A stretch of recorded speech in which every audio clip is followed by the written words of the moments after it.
Por causa na fuerza que lleva el tifón Ferdy, ta afecta con el southwest monsoon que ta causa localized thunderstorm na syudad. Na mal tiempo ta experiencia el syudad y fuerte viento na mar, ta alcanza hasta na 2.5 metro el altor del Marihada. Razón para darle aviso el pag-asa con mga pescador, especialmente aquellos sa usa magajuta y banca de pesca. Asegun con el meteorologist del pag-asa na syudad Maribel Enriquez, na grandor del Marihada hindi con aguanta magajuta y banca de pesca. Pero ta está librao magagrande barco y lancha de pasajero durante magatiempo. Puerto del Mariada ta alcanzale kay el de atong coastal waters man is moderate.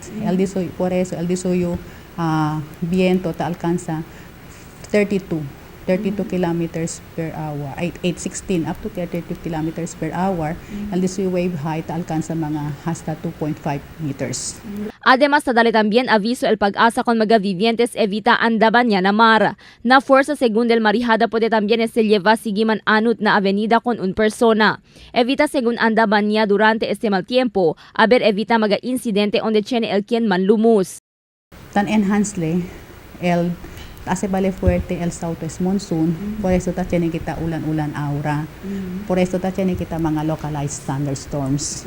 Según pa con Enriquez, si el continúa kay fuerte ulan posible causa avenida na cuantos flood prone area na syudad.